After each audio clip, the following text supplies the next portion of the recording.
This is where we lock in, boys.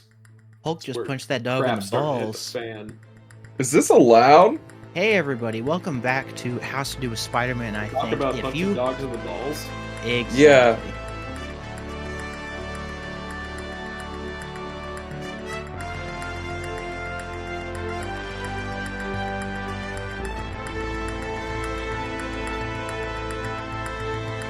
Hey everybody, welcome back to Has to Do with Spider-Man. I think I'm Jarrett.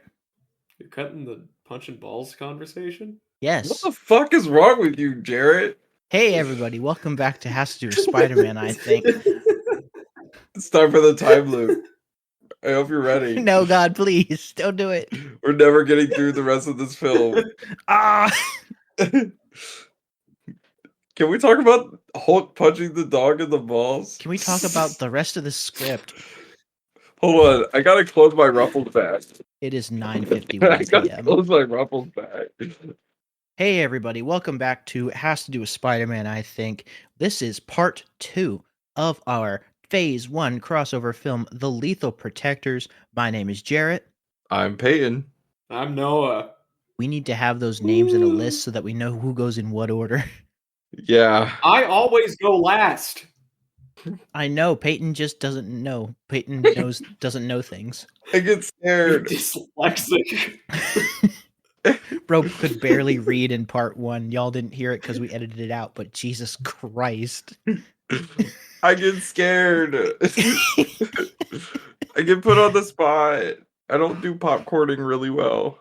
Anyway, we are halfway through Noah's Act 2. Part 1, we did my Act 1, which I wrote. Part 2 is by Noah. And Part 3, Act 3, is written by Peyton.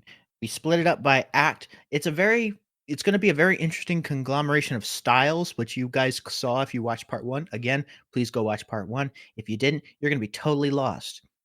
I'm excited to finish this script because we just ended last episode. This is being recorded right after, and I'm really excited. You guys excited to finish this? Yeah. I'm like ready to get started on phase 2.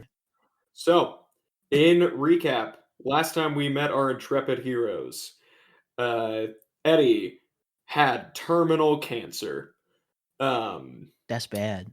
Morbius is trying to heal a bunch of weird little freaks that have been popping up around New York City. That's good. Muerto loses a wrestling match. That's bad. Montana is living his best life. That's good. And Hobie has a new suit.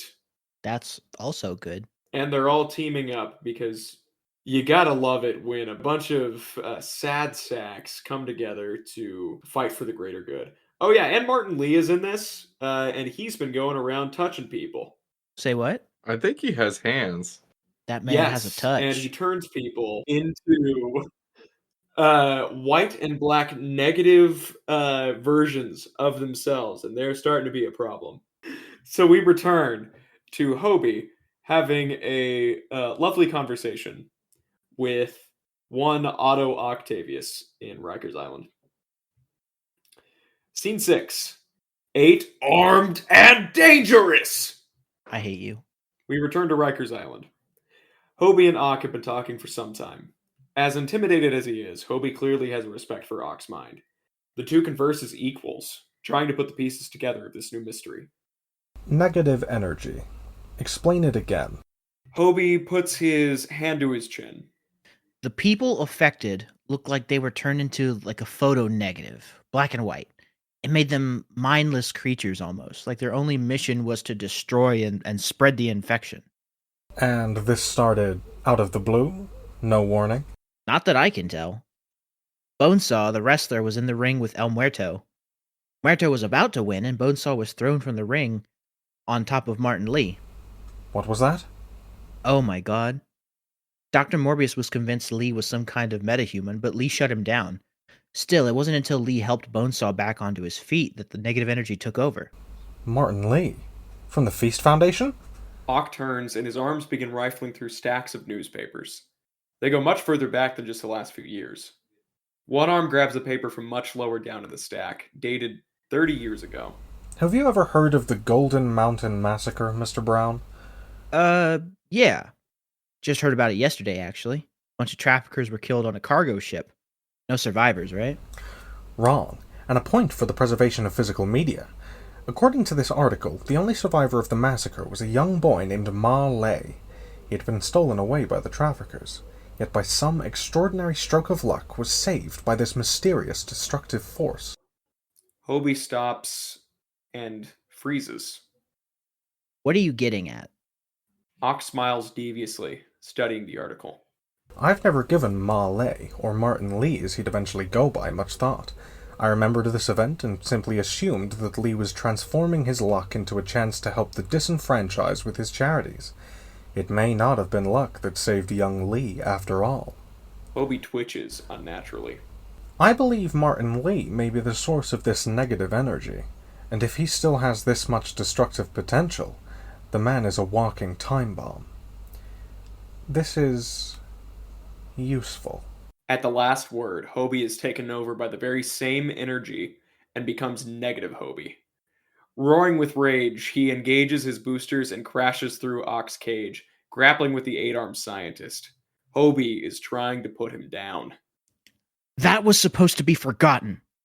Ah, am I speaking with the proxy of Mr. Lee himself? It's a pleasure to make your acquaintance. Alarms blare in the prison ward and bathe the entire area in a flashing red light. Hobie's negative form absorbs all of the light around him, making it difficult for Ock to see his opponent. However, the motion sensors in Ock's arms are able to keep Hobie at bay. Hobie's suit is fast and durable, taking lancing blows from the arms. He tries to get in close to take Ock down, but the arms are doing good work. One rips into Hobie's back, taking out a chunk of his suit. Nanites quickly swarm in to repair the tear. The elevator dings and armed guards arrive in the hallway. They take their stances. Both of you, stand down. Ock smirks. Just in time. Ock gets a hold of evil Hobie and hurls him forward, knocking the guards over like bowling pins. One stands to shoot Ock, but one tentacle spears the officer through the face and swings him around like a rag doll, slamming the other guards into the walls. Another arm steals the key card from the dead officer's belt and drops the body to the ground. Ock finally pulls the pin on a smoke grenade, also from the belt, which blankets the entire room in a haze. As the guards lie unconscious, a groggy Hobie wakes up as the negative energy leaves his body.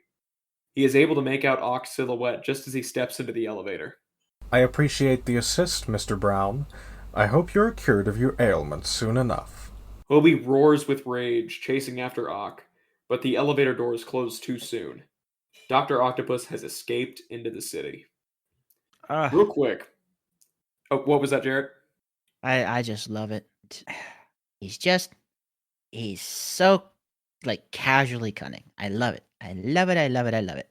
Scene 7. The clouds, but mainly the building, burst.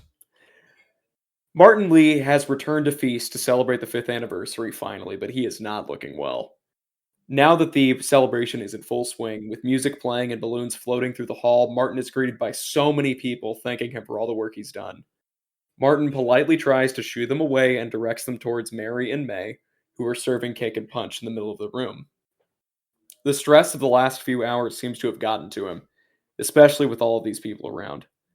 Underneath his gloves, his hands are still glowing. He moves up the stairs to his office, but is stopped on the upper level by Eddie. Mr. Lee, Mr. Lee! Martin, just about to open his office door, flinches, but turns towards Eddie with a forced smile. Mr. Allen, you're looking well. For the first time in... well, I can't remember the last time I felt this good. I wanted to thank you. For what? For whatever it is you did. You gave me a pat on the back, sent me into a seizure, and then cured my cancer. I don't know how any of that works biologically, but I wanted to thank you for your help. Mr. Allen, you can't be serious. I didn't heal you. You're just a miracle case. I'm just glad to see that you're feeling like yourself. As Martin is speaking, the doors on the lower level open, and Morbius, Montana, and Juan Carlos all step inside. Carlos rubs his head, and Montana is holding his side. Morbius catches Lee's eye and starts to make his way up the stairs. Lee grimaces.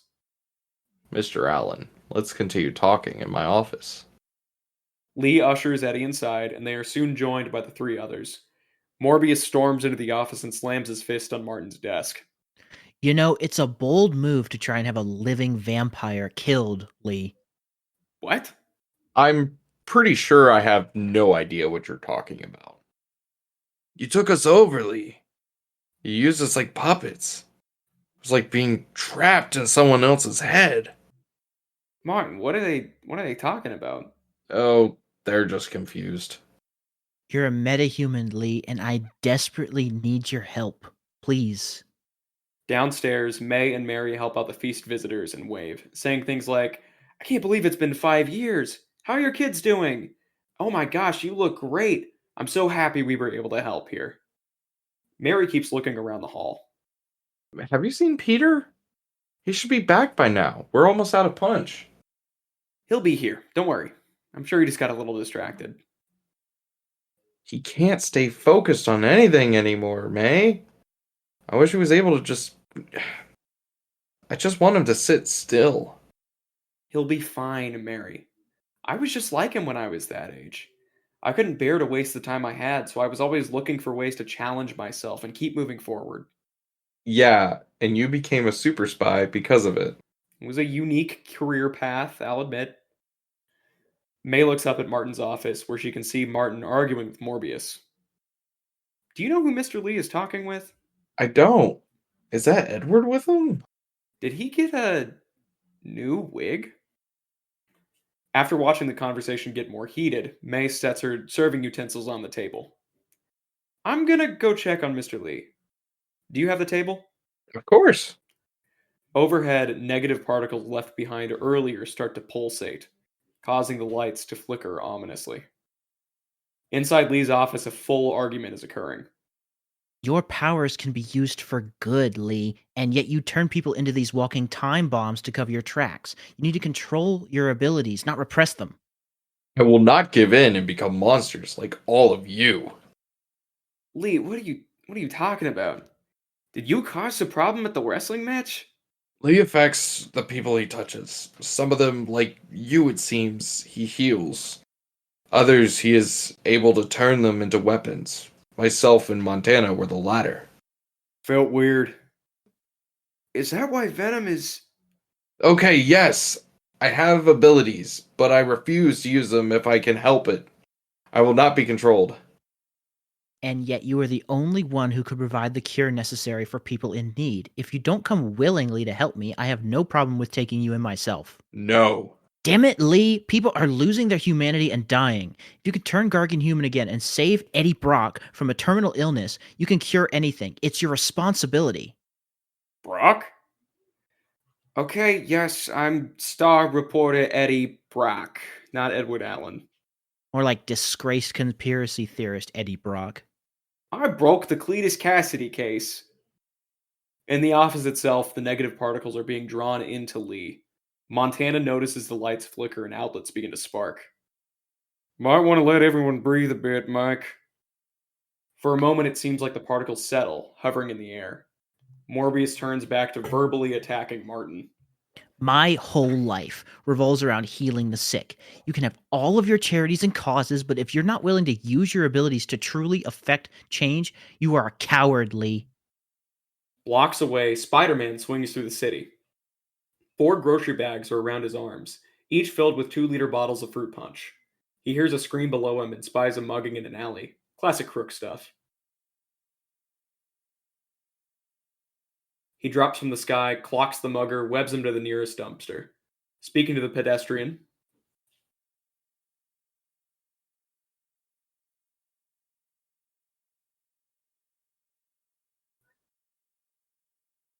he leaps back into the air, heading towards Feast. The building starts to shake, imperceptibly at first. May stumbles as she makes her way up the stairs and makes a confused expression. In his office, Martin rises from his chair and points an accusative finger. I won't become like you, vampire. Stalking people, eating them. Same goes to you, Eddie.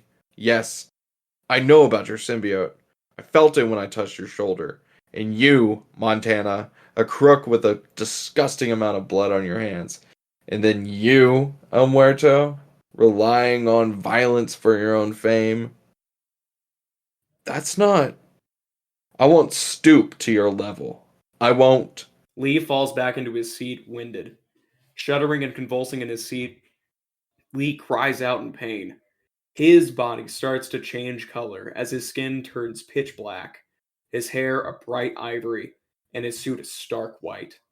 Negative energy lances out of him in every direction, and the group in the office dives out of the way.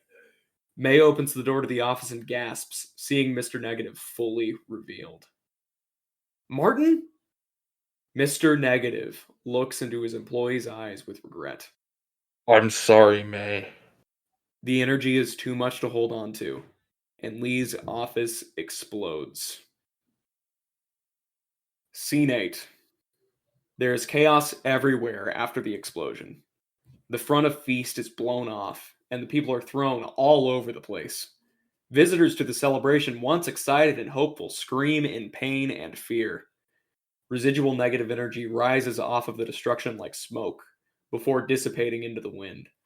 The rest of the group are launched through the air, crashing through nearby buildings. We pan over to their bodies specifically. Muerto dove to cover Montana, and Morbius was able to fly out, but the blast still flung him down the sidewalk. Eddie, closest to the explosion, is saved by the symbiote's tendrils, but the fire still scorches his protector. A ringing fills his ears as he tries to collect himself before groggily standing up to take in the situation. He starts moving through rubble, helping people up and walking them out of danger.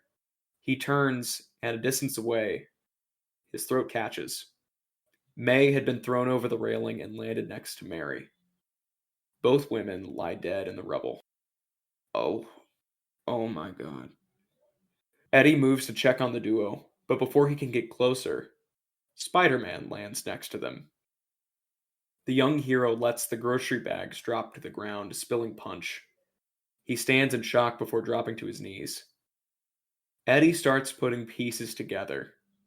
He's met Peter a few times after he's come into Feast to help out his aunt. Peter had frequent visits, and then there was Spider-Man's connection to Feast. Seeing Spider-Man's next to the bodies of his mother and aunt, Eddie realizes the truth. He runs up to him. Spider-Man is slumped over, numbly holding the hands of Mary and May. He is weakly saying their names repeatedly. Eddie grabs Spidey. Kid, we gotta get out of here. It's not safe. Get off me. Kid, we need to move. Get off me! The white tentacles of the new symbiote erupt out of Eddie's back, creating a cocoon around the two men. Peter! You can't help them! They're gone! We need to leave! Peter finally looks back at Eddie, shocked to hear his name. He loosens slightly, allowing Eddie to pull him to his feet and lead him out of the flaming rubble. Peter looks back. Mary and May are gone, but peaceful, lying next to each other. They're dead. They're gonna pay for this. This isn't how you do things, kid. Revenge never gets you what you want. Eddie looks down at the kid, concerned, but keeps marching through. Scanning the area, he sees no sign of Lee anywhere. As paramedics and first responders start to arrive on the scene, Spider-Man breaks Eddie's grasp and swings away into the night. Out of the wreck, Eddie sits, huddled on the sidewalk. What are we gonna do, buddy? Montana shuffles over to Eddie and flops down next to him. He's followed by El Muerto, and finally Morbius. We need to find Lee. Agreed. We caused this. He was a time bomb. Would have happened one way or another.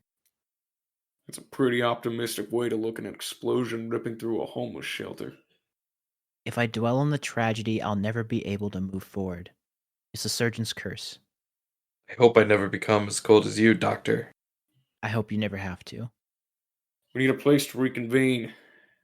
Y'all need to follow me. Scene 9. Cut to the bodega. The place is a wreck.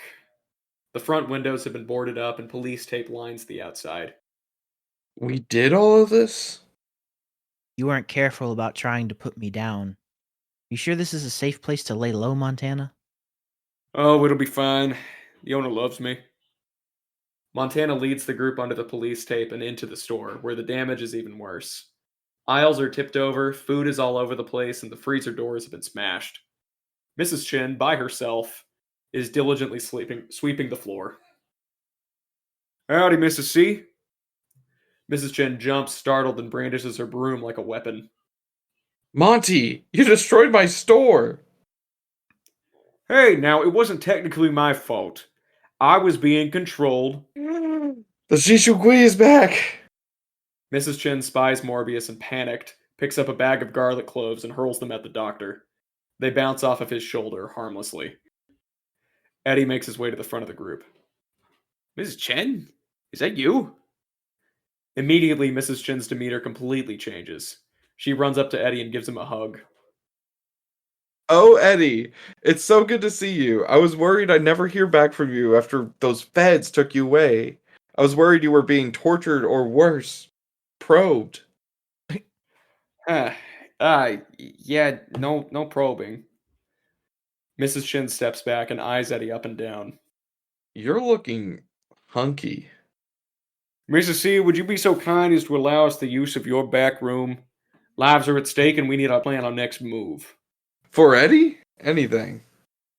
The crew is led back to the employee break room, cramped and claustrophobic. Eddie sits at the table, hands together in front of him. Montana has his feet up on the table, munching on some Cracker Jacks, product placement. Weirdo stands with his arms crossed.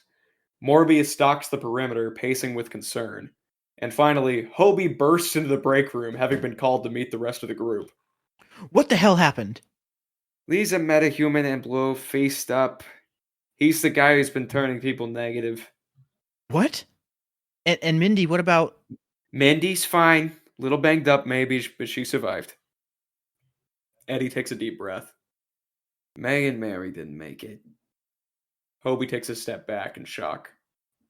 We're trying to figure out a way to find Lee and bring him in. And Dr. Octavius. Who is Dr. Octavius?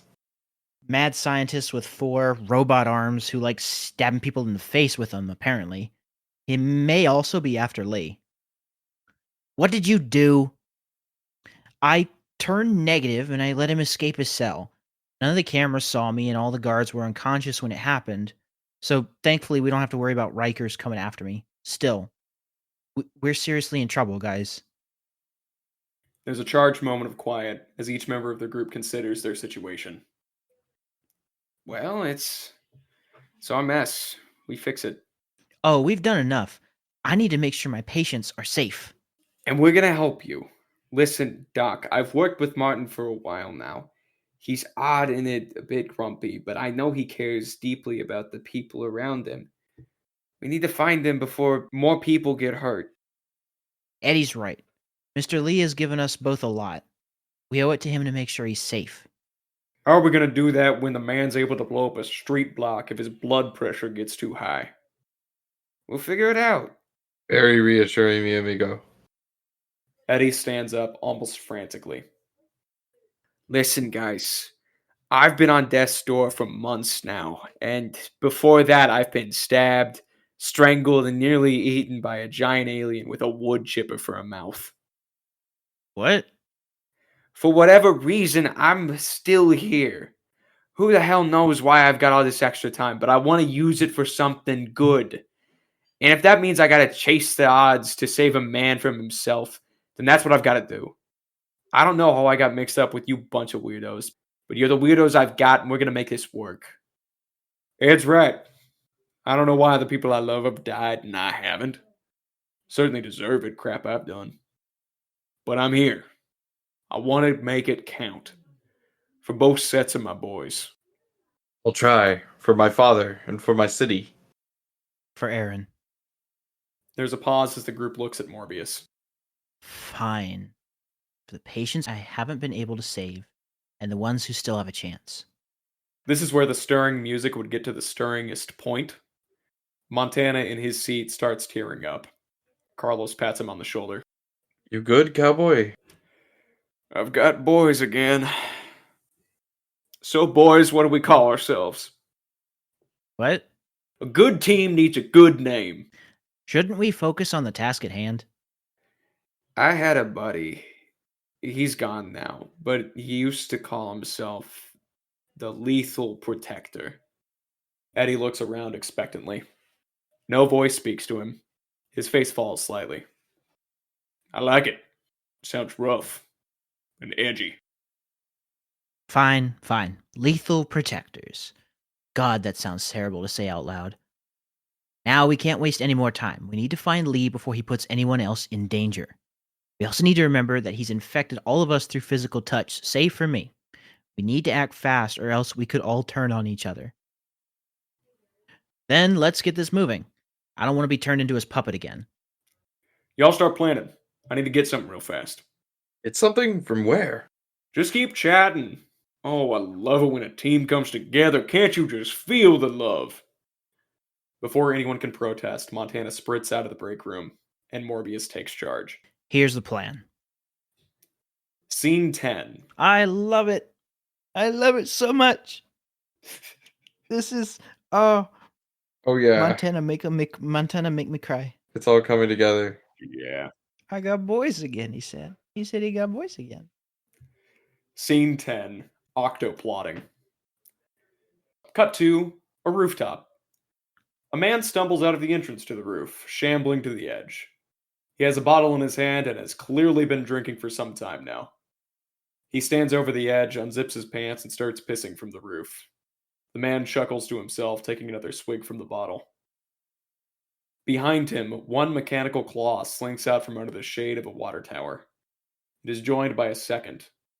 The man, finished peeing, zips his pants and turns around only to gasp. Out of the shadows of the water tower slinks Otto, his arms propelling him forward. The shadows darken his face and body to the point where he looks like a statue coming to life, wearing a wicked grin. Oh, lovely. A second opinion. Sir, I've been a bit stumped. I'm trying to decide who I should pay a visit to first. See, I could go directly to Norman Osborn and wring the life from his throat for throwing me in prison. It's to the point and cuts out unnecessary middlemen. The drunk man is stunned, backing away slowly. Or I could check in on this Martin Lee character. He might have access to powers that will be useful in destroying Norman. It complicates the plan, but it's worth having something in your back pocket. What do you say? The man is preoccupied with the arms, which snap at him like snakes. What was that? The man trips over the roof's edge and falls backward, screaming the whole way down, landing with a thud. Otto chuckles. I'll pretend that vote was for Mr. Lee. Thank you, kind sir. The arms reach out to the next rooftop, and Otto is uncannily carried off into the night. End of Act 2. Goated. Act 2's done. What do we think? Noah, I love your writing style. Yeah, same. I was just thinking that. I was like, this is really well written. It fits that the moment we get the team together, even though they don't call themselves a team until the end of Act 2, that the tone immediately shifts. Mm-hmm. It's just, it's so, even though horrible things are happening and everything seems to be going wrong, anytime they try something, it ends with a fight that goes badly, or an explosion, or the escape of a very dangerous criminal. Everything that they try fails or ends up with unexpected drawbacks. But it's, I don't know, it still feels light, if that makes sense. It's a balancing act. It has to do with your writing style. It's just so like forward momentum and dialogue really help to keep a story from feeling like a downer. Mm-hmm. It's cool. I like it. I appreciate it. Yeah, it's a balance that you have to make where like we want this to be the fun crossover of all of these characters, but you guys gave me like the darkest moment of the movie with the feast explosion. Mhm. And so you have to make sure that that scene has the necessary pathos for it, the necessary amount of dread that comes after, but still not bringing down the entire tone so that it's just a tragedy for the rest of the movie. Right. And a lot of that comes down to the fact that all of these characters have experienced terrible things already. they've seen a lot of death and sadness, and so they're more prepared to deal with it than others might be. Gosh, I loved writing for Eddie. You can tell. I feel like I got him very quickly. You Yeah. have Eddie's voice, I think, the best out of the three of us. It's something about it clicks with you, and you're able to replicate it really, really well. Perhaps Eddie Brock and the symbiotes is your Peyton Madam Web. That's very likely. At least like Eddie Brock and Venom, which we'll see. Might be something in the future. But Yeah. also the chance to like write all of these guys all together. I just love like the snappy dialogue that you can get with a team movie like this.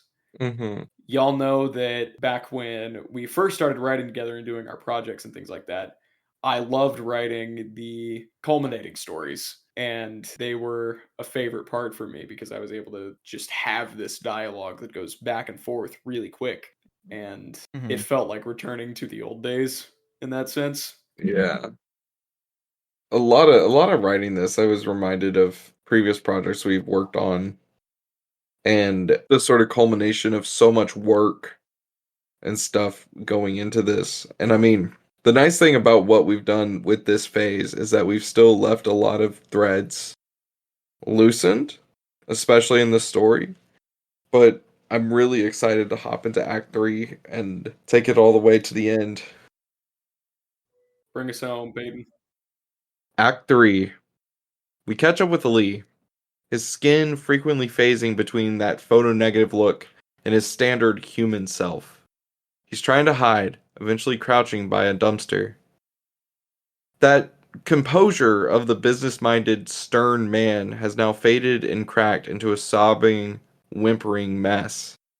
As he grabs his hair, we're sent back to 30 years ago, in the Fujian province of China, specifically a small coastal village.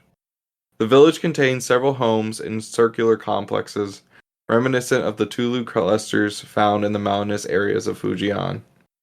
From a bird's-eye view, they look like donuts, but with trade centers in the middle, where people do commerce and exchange goods. In the middle of the largest Tulu building is a boy, no older than 7. He sits cross-legged in the middle of the area. Spread throughout the rim are people selling goods, from food and drink to VHS tapes and sports equipment. Though this village appears rural, it seems as though lots of the outside world has wandered into it. While the boy sits, dressed in white clothes and sitting upon a pillow, his father paces behind him. At one point, the boy seems to look away towards a CRT TV playing some movie. The father snaps at him. Look straight ahead, Ma. You can't make people think you're prone to distractions. The young Lee looks ahead. Back then he's called Ma Lei. A man approaches with a cow, the creature close to the end of its life. We've heard about what you can do. Your abilities. Do they work on animals, too? She's been very sick, unable to eat. She won't produce milk. Lee nods. Before he can speak, his father speaks for him. My son can heal your cow, but it comes with a cost. Holding out a hand, the farmer fumbles around in his pocket before handing Lee's father a sack of wine. Pocketing it, Lee's father pats him on the back, and Martin stands up. He rests his hands on the cow's side, her soft breathing and moos audible as Martin closes his eyes, and a white energy pulses from his hands. The cow's eyes widen, and it starts to breathe normally again. It appears refreshed and better than ever. The man says his thanks and leaves. After some silence, Lee's father sighs. It's been a slow day. Maybe I've used my gift too much? Perhaps the whole village is healthy because of me. I mean, look around. Everyone in the shopping center are jovial and happy. One is talking while pointing at the area where his gallbladder would be, describing Martin's healing capability. Another describes how the family's cat has made a full recovery. They exchange goods without arguing. Ah. So you've made yourself obsolete. Is that right? No, I didn't mean that. That's what you're saying. The healer has healed everyone. Now no one needs him anymore. Dad, I'm sorry. I didn't mean it in that way. Lee's father looks away from Martin and shoos him off. Go do something else. Make yourself even more useless than you already are. Martin doesn't move, but his father kicks his back, making him fall off the pillow. His father picks the pillow up, and Lee runs off towards a man watching a TV. On it is a really crappy print of the 1991 film Double Impact. The man sees Martin and smiles. Well, well, if it isn't the healer, how are you doing, kiddo? Martin doesn't really say anything in response to this. Understanding that not everything must be going well, the man starts talking about the movie. So, last week you got to see, what was it? Care Bears? Care Bears, that's right. So, well, this is a bit different. See, this guy, big, strong man, Jean-Claude Van Damme, he plays himself and his twin brother. They're trying to solve a case together. While watching, they're at the moment where Van Damme's Alex gets into a shootout in the warehouse. Martin isn't fazed by the blood and guts, but he is visibly in awe at the guns. They're both speaking in Mandarin. These Americans, they love their guns. I mean, they shoot and fire everything in this warehouse, making a freaking mess. Look at him. 2 guns. Who needs 2 guns? Shooting nothing down except for glass jars and computers. Look, shooting at a truck now. Bang, bang. People die and then he flips and rolls around. It's ridiculous. It's amazing. Bang. Well, one man's trash, I guess. From behind Martin, his father approaches, grabbing him by the ear. I told you not to show my son your schlock. It's not schlock. He's a boy. He needs to... Do not tell me how to raise my own son. Come on. We're going home. Dragged away, Martin continues to try to catch glimpses of the schlock that is Double Impact. At home now, Martin heads into the kitchen and hugs his mother, who is cooking some food on the stove. Can I help? Sure. And then when you're done, you can go play. He will do no such thing. All day today, he sat and did nothing. Then we closed shop early because apparently, according to him, no one needs healing anymore. But one day, sickness will spread throughout here and watch. He'll say that he's not needed. Don't say that. They begin to bicker, and Martin is caught in the crossfires, trying to calm both of them down. He's this town's savior, and he acts like it's such a burden. A chord is struck within the young Martin. I didn't ask to be a savior. The other kids in the village look at me like I'm some thing because I saved their lives, or their parents' lives, or their dogs. I just want to be normal. I didn't want this. Laziness. Through and through. He's called to this, and yet he refuses the call. His father leaves the home, slamming the door behind him. All that's left is Martin and his mother. I don't get it. What, honey? Why he hates me so much. Oh, Ma. Your father doesn't hate you. He just doesn't... She sits beside Martin, holding him by the arms. Before you were born, we were poor. Poor for even this village. Every night we didn't know where our next meal was coming from. When you came into our lives and we learned that you had this gift, I realized that you were blessed by some force above. Your father views that blessing in the form of money. I view it in the form of you, my child. You're my angel. She holds Martin's hand in hers. His hand glows white with the healing, positive energy. Angels from heaven heal people with their touch. Those people, those below, devils, hurt people with their words and their hands. Is Dad a devil? No, honey. He's just a man that wants to show the world he means something. That you mean something. Here, have some soup. Then go ahead and get ready for bed. I'll talk with him. Maybe tomorrow you can have your day of play. Is that okay? Martin hugs his mom. That night, he gets ready for bed. The boy removes his shirt, and we see the wounds on his body, the blemishes from that day's work. Turns out, he's not just dispelling these people and creatures of their ailments, he's absorbing them. Today was slow, but he shudders as he looks in his mirror, thinking about how much worse it has been. We see a sore spot on the side of his chest, the same spot where the cow has been seemingly infected. It seems to go away the next day, but if the whole village was afflicted with an ailment, it's possible that he could lose his life in saving them. He gets in bed, wincing at the pain. Martin initially hears the yells behind closed doors as his mother and father speak their native tongues. They exchange obscenities at each other, vitriol rolling out of their mouths as one stands in defense of Martin the child, the other stands in defense of Martin the hero. He tries covering his ears with the pillow, and the conversation ceases because a gun goes off. Martin shoots up in his bed and quietly walks out of the room into the living room, where he sees his father, who is holding his own hand and screaming while his mother wails.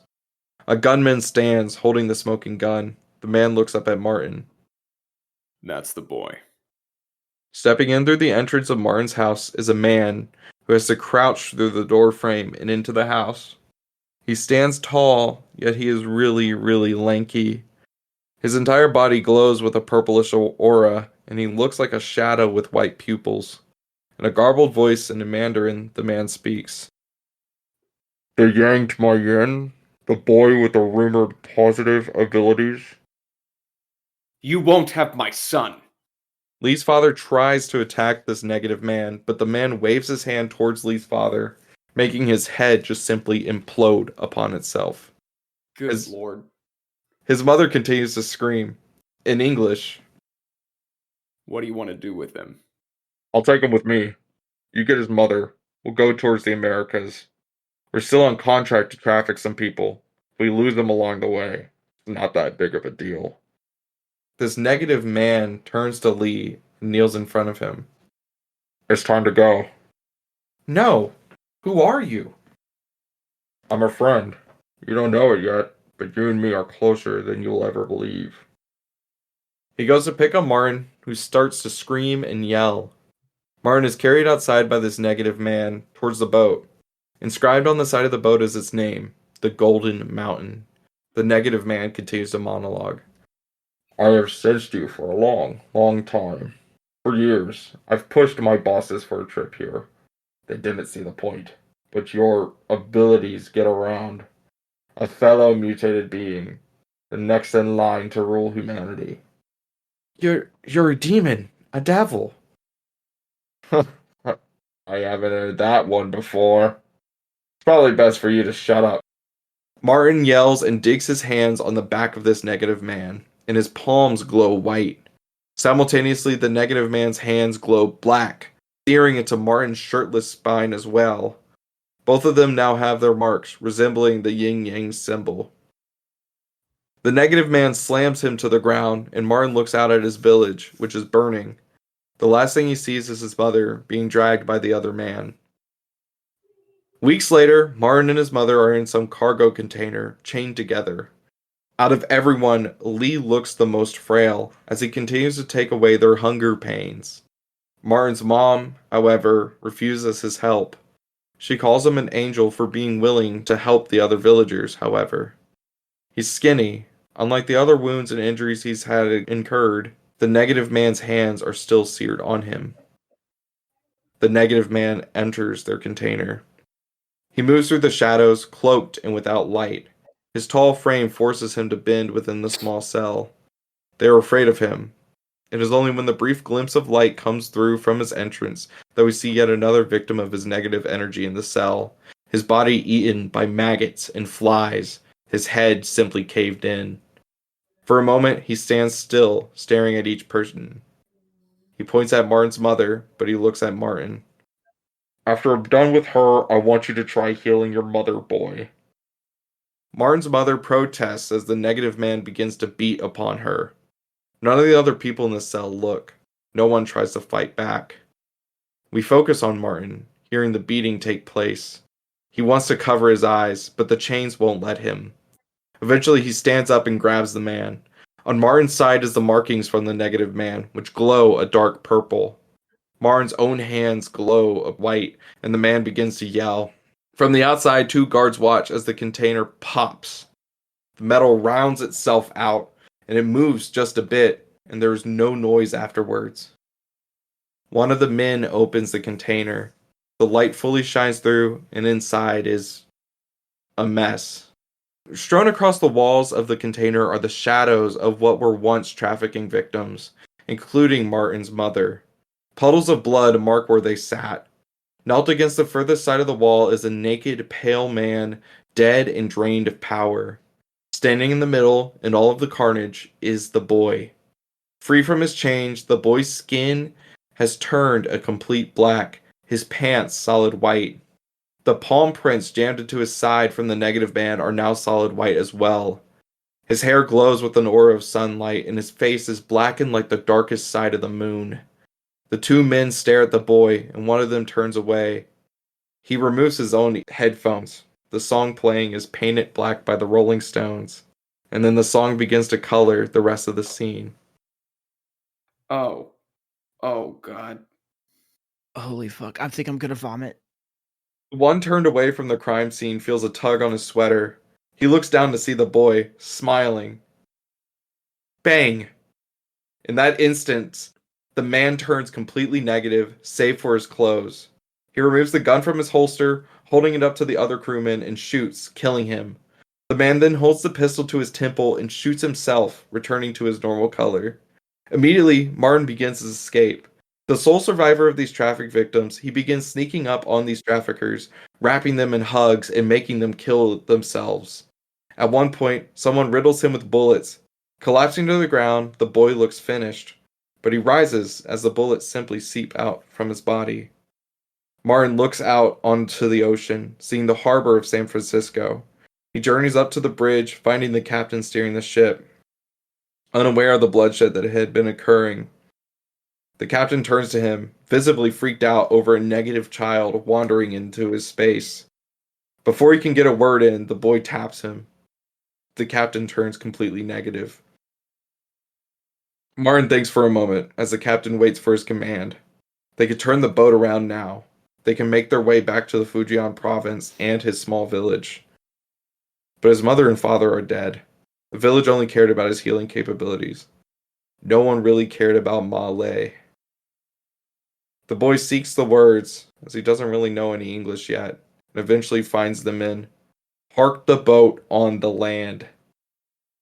The negative captain nods and continues on his track. As the cargo ship docks itself into the harbor, Martin begins to return to his standard positive color, but before he does that, he says one final word to the captain. Bang.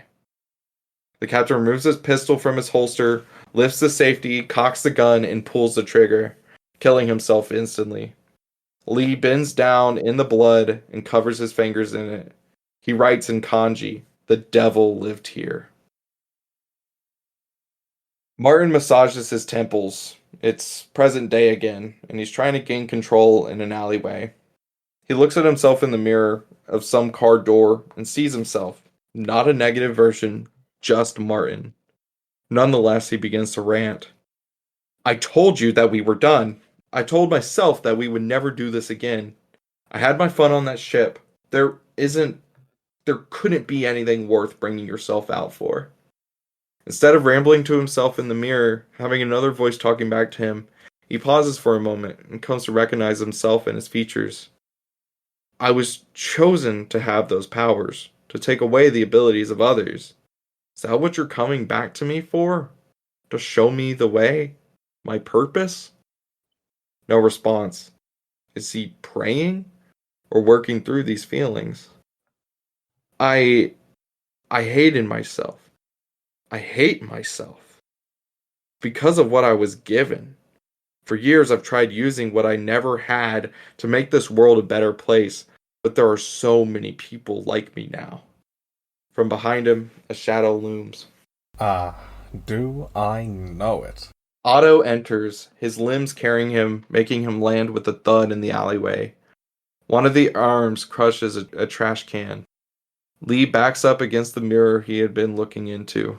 Mr. Lee, I hope you don't find my appendages concerning. You and I share common goals, and I know that because one of your minions freed me. It was his irregular energy signature that led me to you. I think I know who you are. I heard a little bit about you in newspapers, but you were just some guy. I've never seen any of this before. Nonetheless, I just can't associate with you. Martin stands up straight, trying to put on a business-like exterior. I have business to attend to anyhow. I'm sure I have. He pats his pants for a phone, finding that he doesn't have one on him anymore. I need to meet with the board to figure out solutions. Are you done? I'm sorry, Mr. Lee, but I don't think you'll ever be able to return to the life you once had. You've refused the call for so long that you backing up further and further away from it incidentally put you on the journey anyway. Face it, you're a superpowered human. You're meant for great change. No, I'm not. Otto chuckles. With one limb, he removes his glasses. The other limb removes a cloth from his pocket and begins shining. Squinting slightly, he looks at Martin. Well, from the outside looking in, I see a man with abilities given to you for no discernible reason. That's a superpowered human. You frequently tried to change the world through your abilities as a philanthropist, but I think these healing powers could offer you a greater change. While shining his glasses with two of his limbs, the other two limbs lean him against the wall, making him look like a Joe Cool wannabe. He puts his glasses back on. I suspect that you're not turning all Mr. Negative on me because you're interested in what I have to say. Here's the elevator pitch. Hospital, full of superpowered people. There's one guy that's supposed to be helping them, but he's off saving lives elsewhere. Easiest way to start your campaign? You wipe those people off the board. Then we can turn our attention to Spider-Man. He has something to do with our predicament. I know it. His arms move up and down to emphasize his own predicament. The our predicament really meaning just my predicament. Lee looks conflicted. He turns to face the mirror, staring at himself. Behind him is Otto, arms crossed and leaning against the wall, towering over him and casting a shadow. The tips of Lee's fingers begin to turn completely negative, moving up his hands and towards his arms as he begins to roll up his sleeves. I hate my powers. However, I can't deny who I am. I can't deny others this pain. He looks at Otto, now completely Mr. Negative again. I'm listening. We follow Mrs. Chin as she looks around her bodega. She's trying to grab snacks, from chips and jerky to chocolates and sour candy, and she's bundling these items into her arms. She backs into the back room and turning around to face everyone in their complete gear. Eddie, for the first time, has taken on the anti-venom form, and he is large, lanky, and looks extremely uncomfortable in a metal chair. Snacks! Eddie, this is going on your bill, got it? Yes, Mrs. Chen. Morbius is finishing putting on black disco pants and a black jacket, whose inner collar is red and puffed up. Where the hell? You needed clothes, man. Now, I wore this with a genuine button down and tie for a mission with my boys. So you need to wear it with pride. For me. Morbius looks pretty uncomfortable with size. If I wanted a discotheque outfit, I would have broken into Studio 54. Don't you have a hoodie or something? Nah. He turns to Hobie and hands him a fresh purple hoodie. Morbius throws his hands in the air in frustration. Your suit doesn't. Destroy the fabric of my clothes? No, it was the first problem I solved. Okay, good. Your other one got torn up back there. Thanks, Montana. Juan Carlos wears his mask and a spandex suit. He stands near Eddie. Mrs. Chen puts down the snacks, and Juan Carlos immediately picks up some chips. Eddie unwraps the chocolate. Montana picks up a duffel bag. Gentlemen, I'll be right back. He enters into the bathroom. Does he take long? The group shakes their head. Okay, I was just wondering. I didn't want to have to clean up another mess. I thought you just opened this place. I did, and I had an employee that was both the general manager and main clerk. She shivers. Never again. Morbius approaches Hobie. Hey, are you willing to trade by any chance? Hobie looks him up and down. Nah. Morbius scoffs and flails his arms in defeat. We see that beneath his arms is red attachments, making it look like parts of a glider. It might be more aerodynamic for you, actually. You never know unless you try. Morbius looks at these glider attachments. You son of a... Maybe. It's intriguing, to say the least. I hate you. Thank you. Morbius sits down with Eddie and Juan Carlos. Hobie joins them. Mrs. Chin stands against the door, eyeing the bathroom. Quick question. Is this all of you? Yeah. Is there not another one? I'm sorry, Mrs. Chen. I'm not sure I understand. The one that can pop out of holes. He stole my gum a while back. They all laugh except for Eddie. Look at us. A vampire. A guy with a ton of robots in him. A guy in a mask that gives him strength. Me? I don't doubt Mrs. Chen. Thank you, Eddie. But the truth is we don't have anyone like that on our team. I'm sorry. He owes me, that son of a... Montana steps out, stunning, in his brand new Shocker getup. Wearing a similar outfit from the one at the end of Shocker, Montana also sports a brown cowboy hat. He holds his electric whip in one hand, and in the other is his gauntlet. Let's light this popsicle stand. Though the outfit kind of looks silly on Montana's skinny body, no one says anything about that. Did you stink up my bathroom? No, you're kind of ruining the moment, Mrs. C. Well, I don't let anyone go in there. I feel like we ought to go by now. Morbius's phone buzzes for a lead by Beethoven. Change of plans. What? Yeah, that guy, Matt Gargan, he's awake. I gotta go. Eddie turns back into his human form. Are you serious? We've been waiting. I know. We have someone to catch, Michael. He's out there and he's probably afraid. And all of this inaction has made us look worse and worse. Kind of a shitty move, man. Man ought to still be awake when this is all done. I didn't suit up for nothing. Morbius quickly becomes frustrated. Guys, listen. I have a hospital to run. I've been doing some good before any of you became a single thought in my mind. I will not let this breakthrough go unnoticed. Your friend, who murdered several people, mind you, also healed this man of all his weird mutations. I'm doing it regardless of what you all think. This isn't some team. This is a boys' club. I haven't done boys' club since I became this monster. Juan Carlos stands up.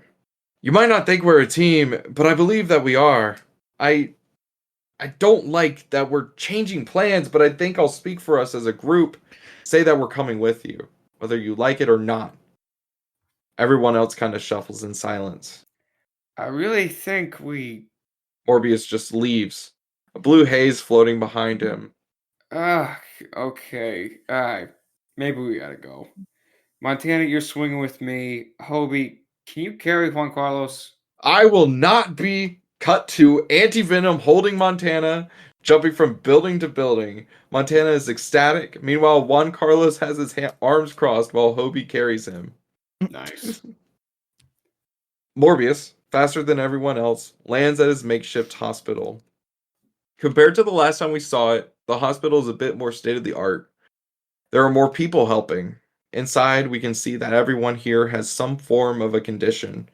From elephant ears to turtle shells, every patient, doctor, and nurse has some sort of weird mutation on them. Morbius walks through, passing by these people with various problems. Hey doc, nice outfit.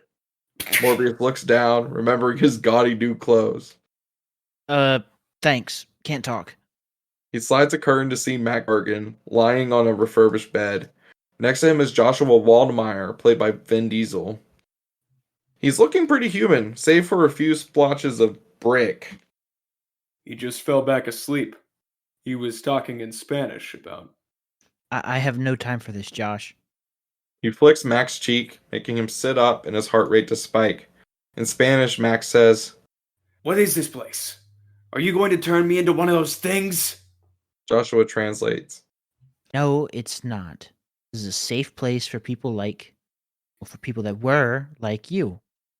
Your condition has been remedied. How it was remedied is unknown to me at the moment.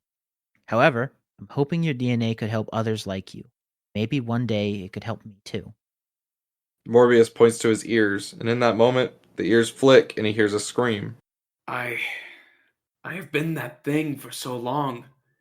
Can't believe I'm human again. I don't want to interrupt your sentimental moment, but I'll be right back. He steps out, leaving Joshua to translate what Morbius has just said to Mac. Mac suddenly looks very annoyed. The screams start to build more and more. This wide warehouse full of curtained rooms make it hard for Morbius to truly tell where the screams are coming from. Hey, Doc, do you? No. From the distance, we see a glow of white light flash from the room, then a scream as dark negative energy pulses out from the top. Morbius now breaks into a sprint, blue smoke trailing behind him as he stops at the room and opens it, finding Mr. Negative wiping his hands on a gown, as a body who once belonged to the elephant-eared person we saw earlier lays limp and lifeless. Martin doesn't turn to face Michael. Martin. It's Mr. Negative. After all, that's how everyone saw me before this. Martin, what are you doing? Isn't it clear? It's what I was called to do. I need to wipe these metahumans off the map. He looks at Morbius, holding the towel towards him. Including you. He drops the towel and makes a fast dash towards him. Morbius narrowly dodges Negative's touch and quickly begins to make a run for it. As Morbius's running begins to pick up, the smoke trail starts to follow behind him. Negative is a madman. A smile spreads across his face, and he quickly begins to pick up the pace. You want to play tag? Is that it, Michael? In this instance, Morbius looks scared. His face is full of genuine terror. While running, Morbius shouts, Martin, these people need help. You have that power. Negative nearly touches him, barely scraping Morbius's puffed up neck of his shirt. Stop being so slippery! You're a righteous man, Lee. You don't have to do this, please. Morbius takes a right into a makeshift hallway full of more of these curtained rooms. He barely stops to see Mr. Negative grabbing the pole that was holding one of these curtains, dragging it behind him as he continues to chase. Mr. Negative has no intention of stopping. The scraping of the metal against the concrete floor of the warehouse hospital stuns Morbius, whose sensitive bat ears tingle and enhance the sound for him. He cups his ears. Martin Lee, I know it's anachronistic coming from a monster like me, but please be a human being. He inches closer. I am a human being. That's the difference. I didn't choose these abilities, and yet you chose yours. But these other people didn't, Martin. That's why I've been trying to heal them. And I've been trying to heal myself. I realized my mistake. I just wanted to feel better. I just wanted to heal. He turns around, negative as close as he has ever been towards Morbius. There is a smile that is going ear to ear on Martin's face. Good. That's exactly what I planned to do. As his hand reaches out, Joshua Waldemeier slides in between them. It feels as though time slows down to a crawl as Morbius flinches and Waldemeier turns into complete brick. Mr. Negative's hand turns into a glowing, completely black fist as it punches clean through the brick wall that is Waldemeier's chest. Waldemeier's eyes widen, his mouth ajar. Out the other end is a still beating, though gray and stone-like heart. Morbius is stunned. Mr. Negative drops the heart and removes his hand from the bricked chest cavity. He pushes Waldemeier to the floor, and the man shatters into pieces. Morbius's mouth is still open in shock. Tears well in his eyes. Mr. Negative looks down at the shattered bricks, then back at Morbius. He smiles again, bearing perfect, pearly white teeth. You ready? Morbius snaps into reality and bares his teeth at Negative, turning completely animalistic. He dives at Mr. Negative, a brash, mindless move. Negative is able to grab Morbius by the throat, and he holds him in the air. The living vampire's grayish blue skin starts to fade. He tries biting at Negative, but Martin is holding him too far away. Morbius's ears begin to shrink back. His nose reverts to that of an average human's. The blue smoke that surrounds him starts to disappear. But from the ceiling lands El Muerto, Antivenom, the Shocker, and the Prowler. The Lethal Protectors are here, and they begin to run towards Mr. Negative. Mr. Negative holds up his hand. Stay. They freeze, except for Antivenom. Everyone turns into their negative counterparts, and they immediately shift focus onto Antivenom. Eddie shows his face briefly. Martin, this doesn't have to go this way. Shut up, Brock. I have way too many people in my ears telling me how these things are supposed to go. You're distracting me from my fun. He looks back at Morbius, who looks completely human. Please, don't. Looky here. Dr. Michael Morbius, the living human. The snap is loud. It makes everyone freeze their fighting despite being under Lee's control. Morbius's dead body lands next to the bricks that were Waldemar. Living no longer. Snap out of it. With that, everyone returns to their standard colors. Morbius! Mr. Negative faces them. Not another step. Do you freaks really want to do this? Haven't you seen my power? You know I could cure all of you of your illnesses, your pains. Don't you know that I have the power to save you? Or destroy you? You killed one of our own. You could have been one of us. A lethal protector. The music stops. It's 1 man against 5. The singular man starts laughing. That's what you named yourself? Don't you see, I am the lethal protector. Oh, I thought you were all weak because you were less fortunate than I was. But I realized that wasn't it. That never would be it. No, you're weak because you will never be me. With the snap of his fingers, everyone returns to their negative forms. And Eddie, I thought you'd be on my side. But I guess with your new form, you aren't prone to my suggestions. Shame. Kill him. Eddie hears Antivenom's voice. Fight! Raising his slender, needle-like Antivenom claws and fists, he faces the negative Shocker.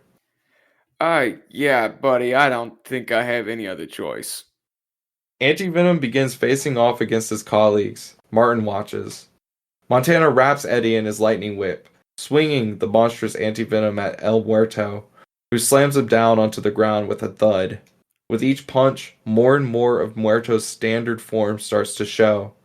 Antivenom's eyes narrow vertically, recognizing that this form seems to counteract with Martin's negative spell. However, the protectors under Negative's control seem to recognize it too. Muerto seems to tap out and allows the Prowler to attack. Antivenom dodges rays of negative nanite projections. Unlike Venom, the Antivenom is just a bit more lithe and agile. Simultaneously dodging and weaving, he approaches the Prowler.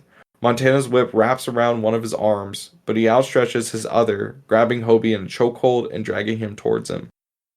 Holding the Prowler like a hostage, Antivenom slams his hand down, making Montana collapse to the floor. Antivenom shakes the whip off his hand and steps backwards, still holding Prowler, who is starting to turn back to his original purple costume again. Bravo, Eddie Brock. Otto steps forth. In the chaos, it seemed as though he has just slithered in. He's clapping. Truly a specimen.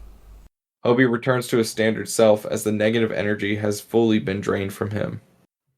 Eddie. That's him. That's the guy I talked to. I expected him to be skinnier. Otto clenches his fists. His limbs inch closer towards Eddie, who drops the Prowler. He raises his hands, ready to fight. However, Muerto and Montana start to attack Hobie, leading him to get distracted. Eddie stands, ready to fight back. But from out of nowhere, a thwip is heard. Otto stops, the sound all too familiar to his ears. He pauses and looks down at the ground to see the web. You missed.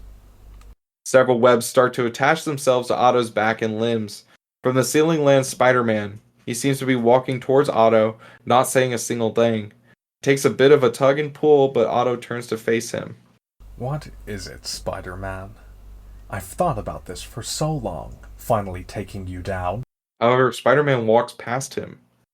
Baffled, Otto doesn't expect the uppercut to the jaw from Anti-Venom, knocking him to the floor, seemingly forcing him down for the count. Using his nanite shield in one hand to push Montana back and fighting off Huerto with his nanite wings, Hobie appears to be caught between a rock and a hard place. He eyes Spider-Man, still walking. Mr. Negative has been watching this chaos with glee. In his confidence, he doesn't see a point in fleeing. Spider-Man, we need your help. What, help you beat each other to death? No. I'm going after the source of all this. He approaches Mr. Negative, who crosses his arms. And for what do I owe such pleasure? You took away some very, very special people to me. Returning to the Lethal Protectors and their infighting, Anti-Venom rushes to Montana, grabbing him from behind and duplexing him to the ground.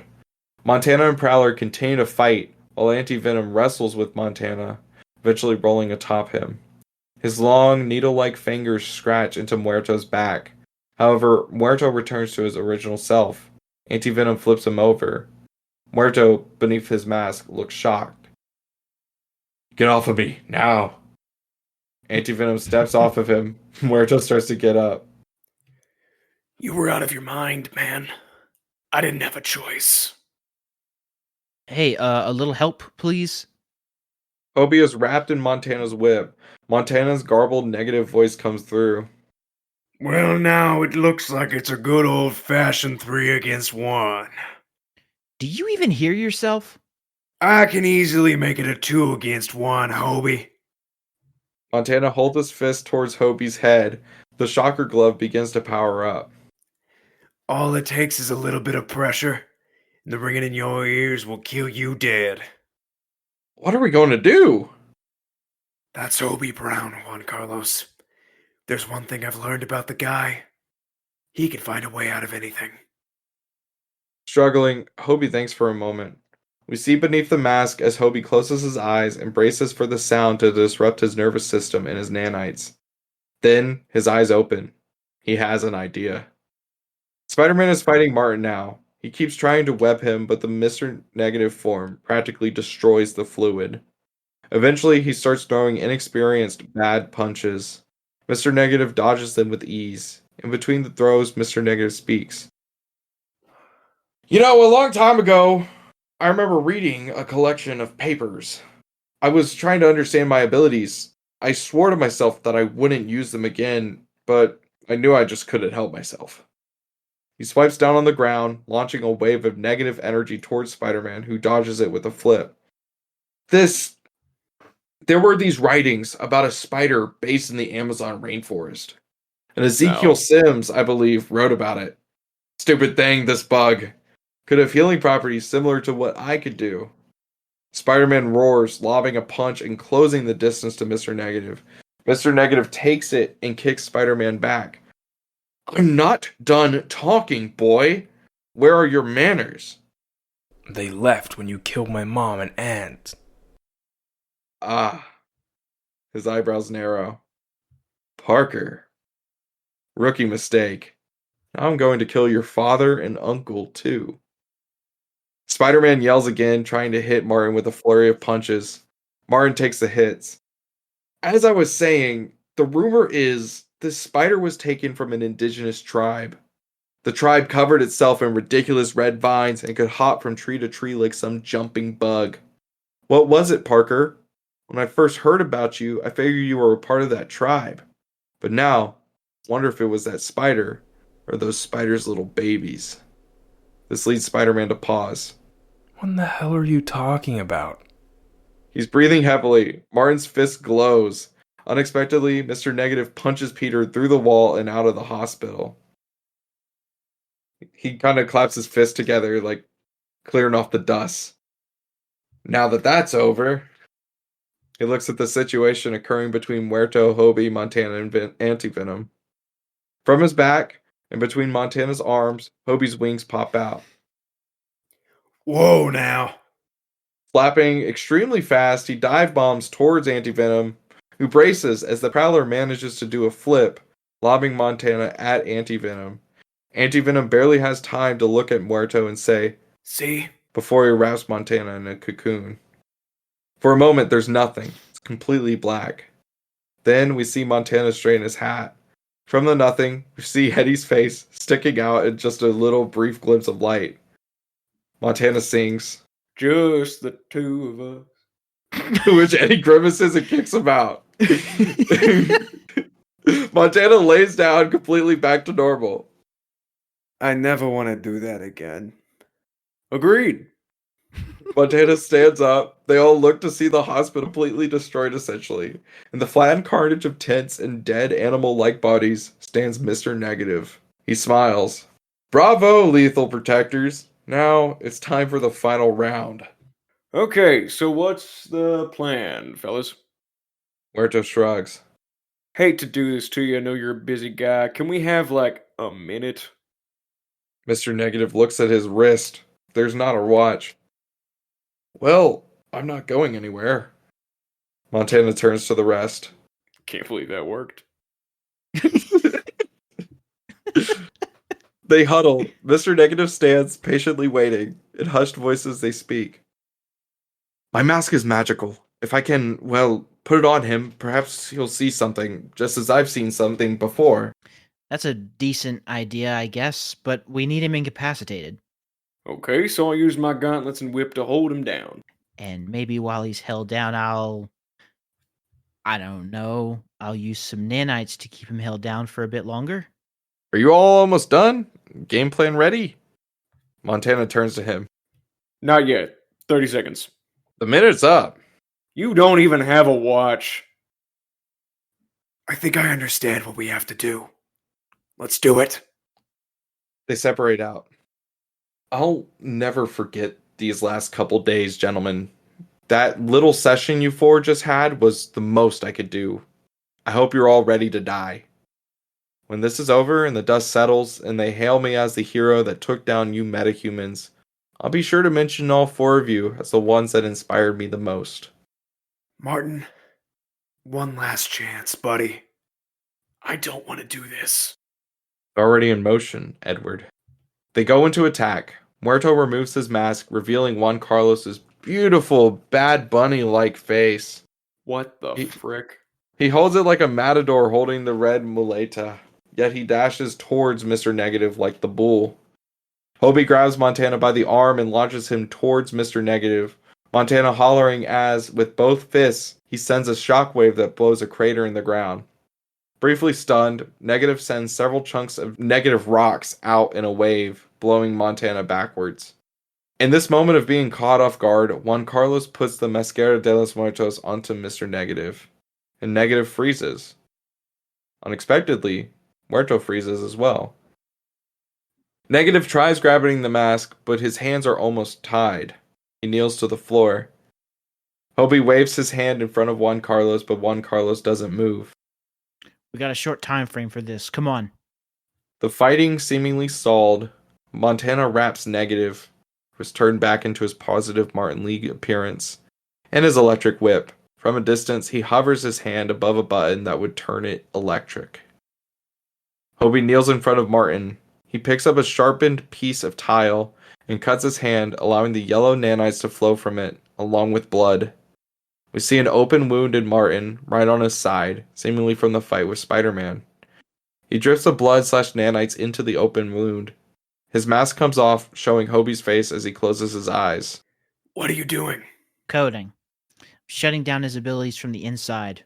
Or trying to. It's gonna have to sync with his DNA. Eddie shrinks from Anti-Venom, so Brock just stands in his t-shirt and jeans. He looks at Juan Carlos, who is knelt on the floor as well. Juan Carlos's mouth is wide open, as though he's trying to scream, but no sound comes out. Meanwhile, inside the mask, Juan Carlos stands in the marketplace from the earlier flashback. It's fairly hazy, and parts of the marketplace are completely black. Sitting on the floor is the young Martin, who looks at Muerto. Muerto approaches him and squats in front of the boy. Martin Lee? Juan Carlos Sanchez? What have you done to me? This is the land between the living and the dead. Although it looked a lot different the last time I visited. This is what you see? The boy stands up. El Muerto follows along with him. When the boy stands, he also becomes Andrew Koji's Martin Lee. Shirtless, we see the handprints from Lee's captor on his side. It's not often that I visit this plane. I usually do it in my dreams, to speak to my father or my ancestors. I'll admit, it's worrying. Why? Because I know that one day, I too will be stuck here. However, it's different for every person. What are you doing to me out there? We're stopping you. Oh, you can't do this to me. Their peaceful conversation starts to turn violent as Martin attempts to fight Muerto. Both of them are skilled fighters, and since Martin can't seem to muster any of his negative energy in this space, they put up quite a fight against one another without any powers. Muerto is more bulky and less agility focused as his counterpart, so while Martin throws several quick punches in this space, Muerto is able to subdue him with a hard, heavy punch. Near the end of the commotion, a voice is heard. Stop! Entering the marketplace is Martin's mother, still the same age as she was when she died. She approaches Martin, grown and beaten. Male, my son, what are you doing? What's right? I'm doing what's right, Mom. Fighting is not something you do, Ma. This isn't you. You died, Mom. It was my fault. I've been trying to get forgiven since. I thought I was supposed to heal, and yet I realized I could harm. I'm sorry, but it's me now. It wasn't your fault. But but It's not your fault. You're my son. You'll always be my son. Me and your ancestors are worried, Ma. Stop the fighting. Be the angel. tears well in Martin's eyes. He wraps his mom in a hug as Juan Carlos smiles at Martin's mom, who just mouths, "Thank you." Snapping out of it, Martin begins to scream and cry beneath the mask. He stands up, trying to activate his powers, but he's unable to. Eddie turns back into anti-venom and goes in to wrap him into a hug that would completely disinfect Martin of his power. However, before he's able to do so, someone swings in and kicks Martin behind the knee. With a pop, Martin's knee slips out of socket. Everyone winces as Spider-Man stands over him, breathing heavily. His mask is broken, showing his angered eyes, and he stares down at the screaming, groaning mess. I won. I beat you. With another slamming kick, Lee's other kneecap slips out. He yells and screams, crying and trying to writhe in pain, but is unable to. No one knows what to do. They look at Peter, who is full of rage. And Peter looks up at them, eyeing Montana, Muerto, Hobie, and eventually Eddie. The same goes for you four. You're in my city now. Some of us were friends once, but you all colluded with this man. You may have each wisened up, but the damage is done. He looks at Eddie fully now. I thought about what you said, and I'm not going to drop this act. I will never, ever drop this act. I will chase each and every one of you to the ends of the earth. I'll give you a head start. From behind all of them, we see the arms of Otto escape from the webbing. Otto rises and he quickly dashes out. But I'm starting with him. He swings away, leaving the lethal protectors to look down at the writhing, screaming Martin. Everyone shudders and Eddie returns to his normal form. He kneels down to Martin, who is rolling around now. I'll go talk to his family when this is taken care of. You know who he is? Of course I do. It isn't hard to figure out. From Eddie's hand sprouts tendrils that wrap around both of Martin's legs. With a loudish, kind of softer pop, though, and a louder scream, Martin's legs are now back in socket. Sirens are heard outside. He said he's gonna chase us to the ends of the earth. He's a kid. He dislocated Lee's kneecaps in 2 seconds. He's a strong kid. Why am I the only one freaked out about this? We need to get out of here. Otto grabs his mask off Martin, who's knocked out. He puts it back on. They leave, Montana being carried by Hobie, Anti-Venom carrying El Muerto. The police enter. We follow the cops. One of them is Jefferson Morales, played by Brian Tyree Henry, as they examine the scene before them. This was a battle with consequences. There are corpses with smashed-in faces that line the hospital. Craters cover the ground. The corpse of Michael Morbius lays next to the brick pile that was Joshua Waldemeier. One of the cops approaches Martin. We got him. He latches a power dampening collar around Martin Lee, and Lee starts to wake up. No, don't take me. Martin Lee, you were under arrest. You have the right to remain silent. Anything you say can and will be used against you in a court of law. You have the right to an attorney. If you cannot afford an attorney, one will be provided for you. Not an animal. I promise I'm not one of these things. Please, don't make this any harder than it needs to be. Do you hear me? I am not one of these things. I am not a monster. I am not a monster. Tell that to the judge. He then points at a camera. Yuri, give me that footage. Got it, Jeff. And call an ambulance. There must be at least one survivor around here somewhere. As they leave, we see the still living Mac Gargan, dressed in a hospital gown. He slips out the back door into the night. Cut to black. Everyone returns to Mrs. Chin's bodega, worn out and exhausted. Mindy and Chin had been waiting. Mindy has some bandages on, but otherwise looks pretty unharmed. Hobie wraps her in a careful hug. Muerto and Montana sit down. Eddie leans against the door. I don't think I can do this lethal protectors thing, y'all. I'm going back to Mexico, Montana. This whole adventure was a distraction for me. You may join me. Nah. This last year or so has made me realize some things. I think I need to do some soul searching, and this time, to learn who I am. Can't be put my identity in the identities of others. I need to learn who I am for myself as my own man. Hobie holds Mindy. Did he know who you were? No, we can stay. But I think we've had way too many close calls. Maybe New York isn't where we're supposed to be. But New York is all we know. Eddie looks at Mrs. Chin. You know Anne is worried about you. She is?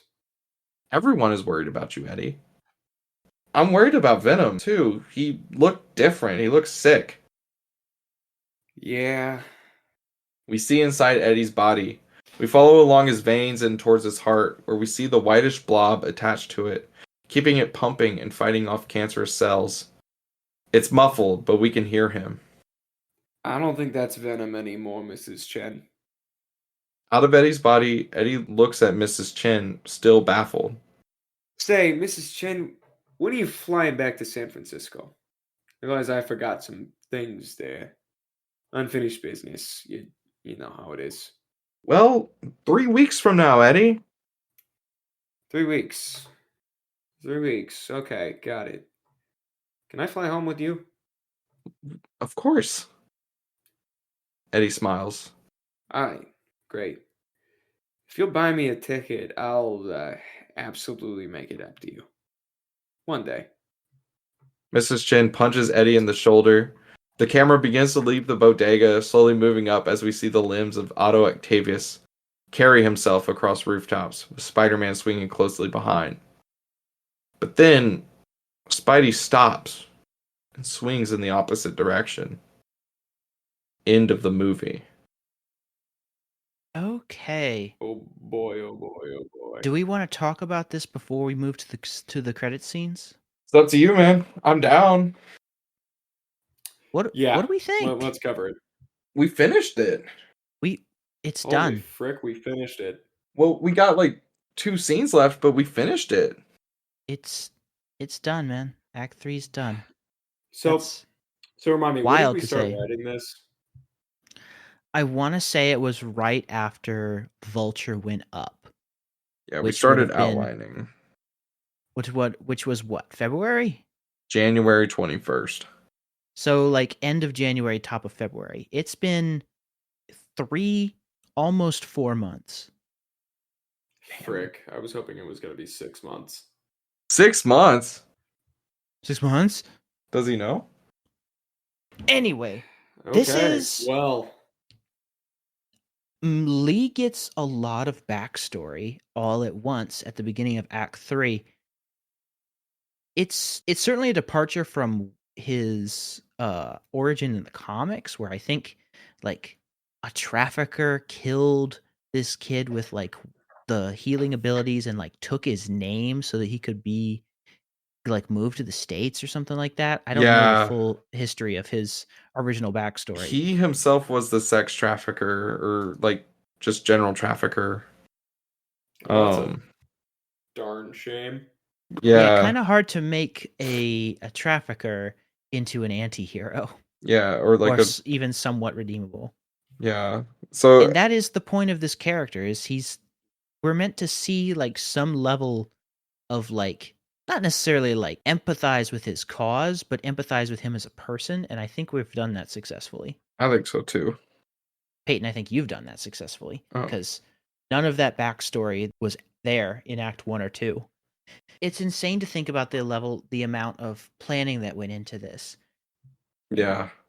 It's just there's a lot more than I think any of us expected. I think when we first started this, we were like, yeah, we'll split it up by acts. That'll make it easier to piece out together, and then we'll be able to put it together and it'll all fit seamlessly and make sense, and there won't be any errors in like motivations or plot beats or anything like that. And that was not the case at all.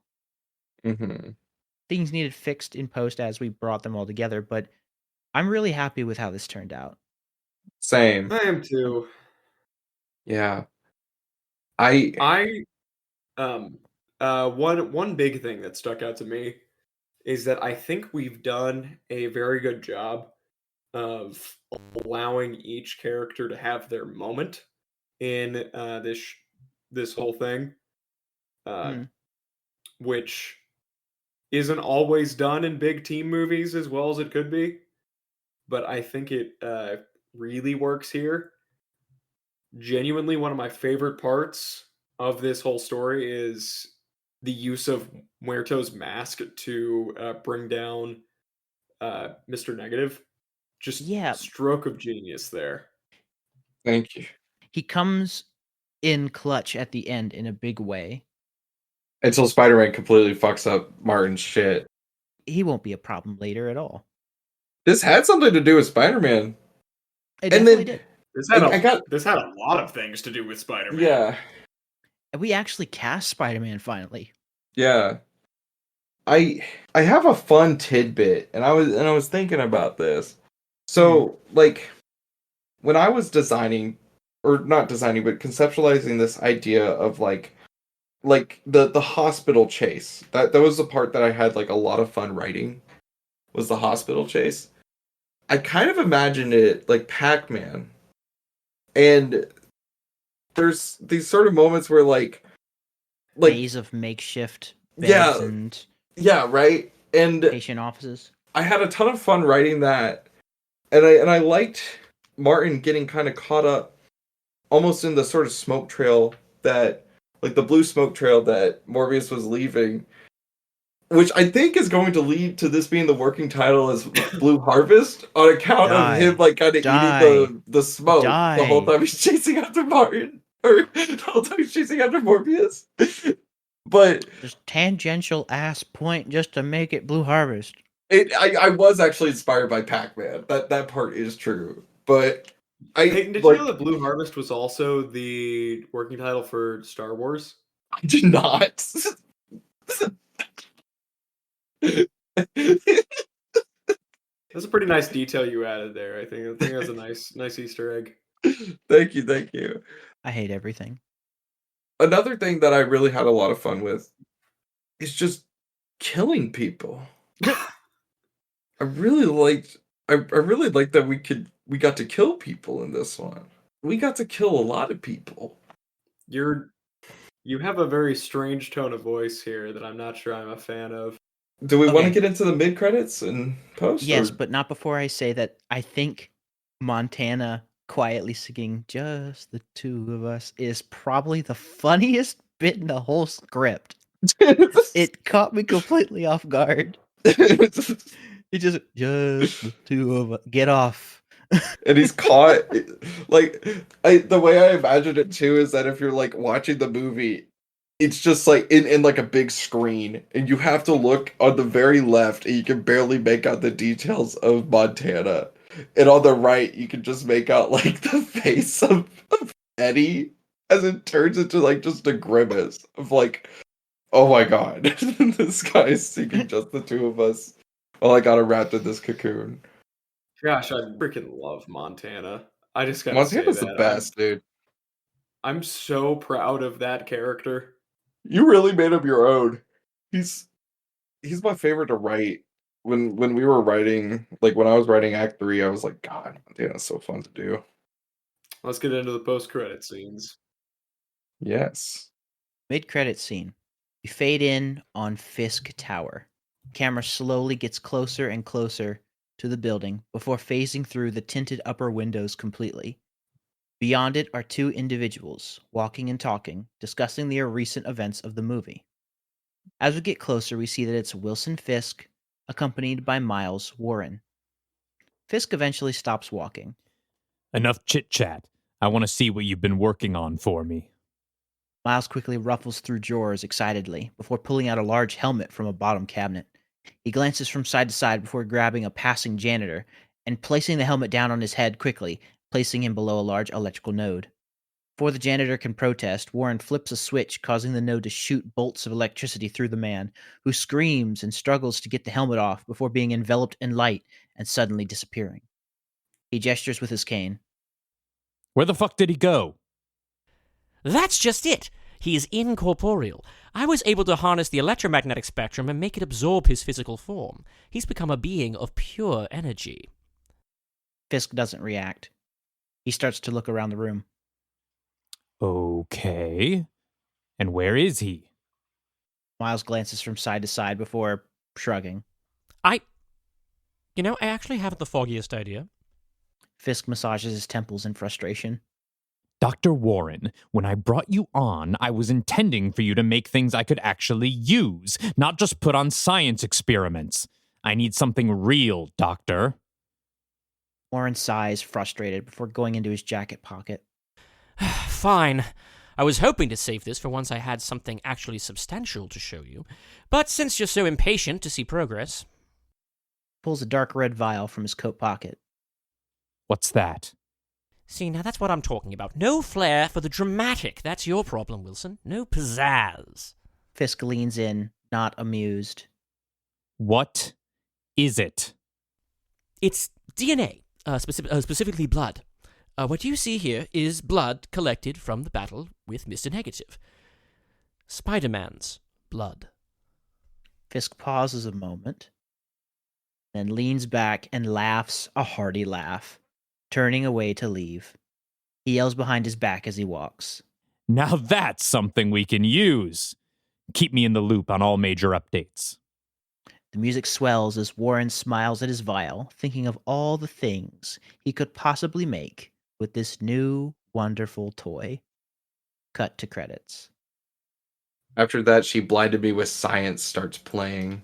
Yep, this is our dance scene that we haven't had throughout the script, but after the mid-credits scene, he starts to dance around and mess with these different experiments he's been doing and like writing equations and twirling around and dancing to He Blinded Me with Science. As the credits continue to roll. And that's our dance scene. It's poetry in motion. It's a I wonderful wonder song. if there's something that Miles Warren might do with it, that blood. Post-credit scene. A familiar house. Richard and Mary Parker's home from Madam Webb and also Mr. and Mrs. Parker. In the foreground, much akin to the Easter special, if you all watched this, We see several pictures of Mary and Richard spending time with their only child, Peter. Here they are, an older, toddler Peter with his Aunt May, Uncle Ben, and cousin Teresa. Another image shows Peter winning in his local science fair. An accented voice is heard. Growing up, my father regularly talked about doing the right thing. The camera pans to a wall, showing accolades and honors. A newspaper headline discusses Spider-Man from the Daily Bugle. Masked Menace, rampage in Mexico. We see for the image credited Peter Parker. Peter's high school diploma hangs in an exaggerated, trying to be masculine voice. You're the heir to the throne. You're a princess. One day you'll be queen, but that'll be one day. For now, as heir, you are to do the right thing. The camera slowly moves down the wall. We see a bloodied handprint.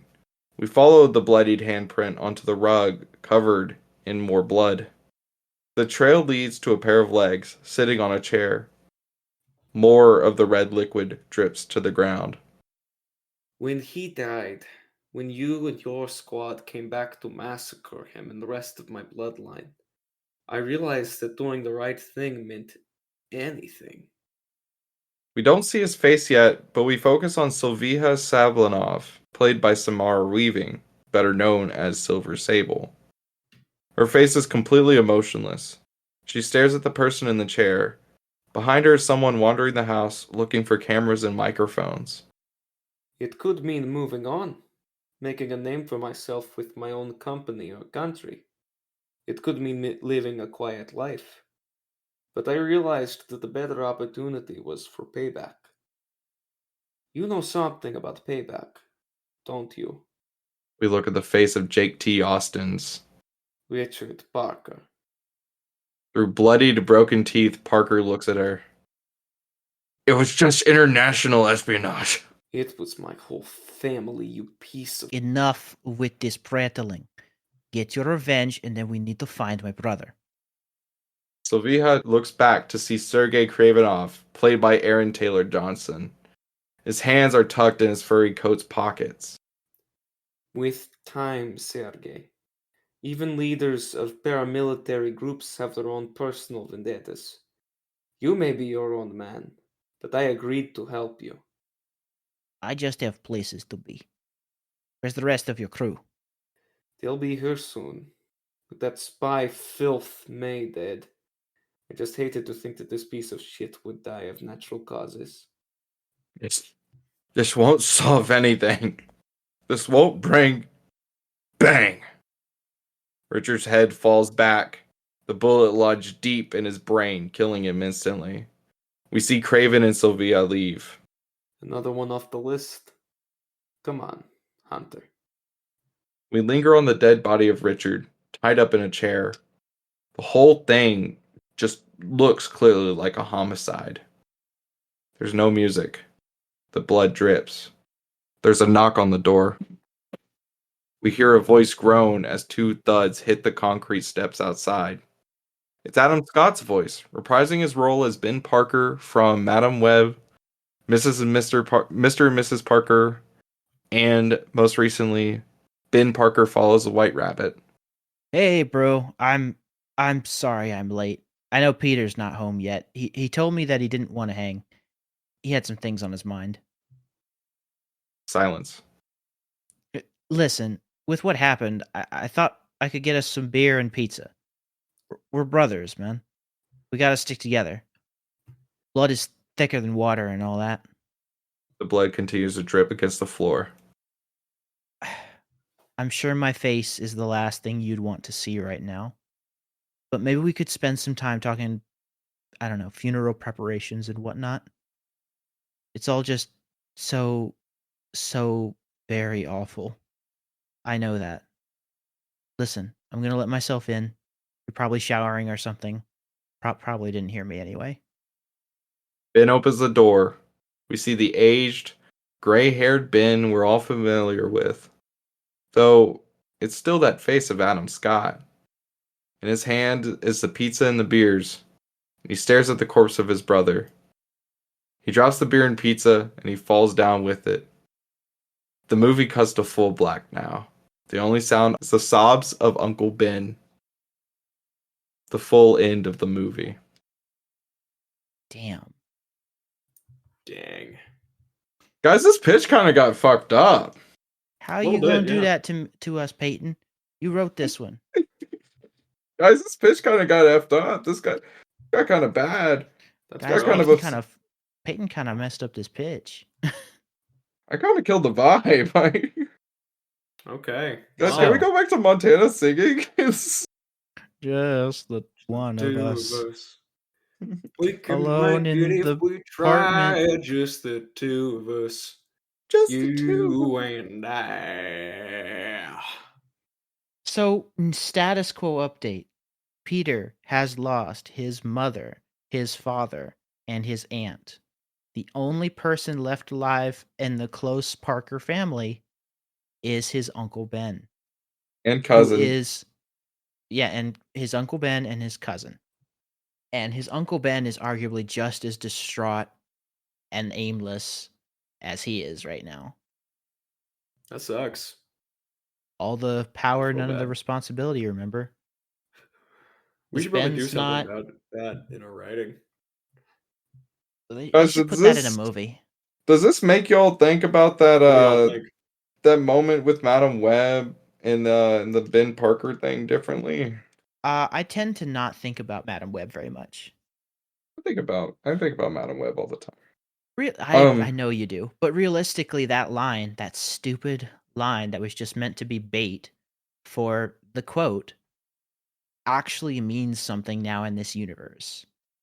That's The Parker so family stupid. is very different in this universe than any other that we've seen. It's so freaking stupid that line actually means something now. And now that they've gone through arguably a bigger hardship than any other interpretation that I am aware of, and all at once. It also what does that do to these people, to the who's left? his mom, dad, and aunt did not know his secret identity. No. He's been Spider-Man for over a year. And he never got to indulge into what was going on. It's pretty screwed up. Are y'all excited for phase 2 or what? Heck yeah! I unironically am. This is a sour note to leave the end of phase 1 on, but it opens up some doorways for the future, and I'm really excited to further this. Obviously, we had the mid-credits scene, got our Parker family in a bad spot. Peter's not doing well. Where does this take us in the future? We'll just have to wait and see. Just have to wait and see. Guys, it's a bit of a downer ending, but thank you so much for watching, for listening. We really appreciate you guys, and we're going to end up, like Peyton said, we're going to take about 2 weeks after this episode is posted.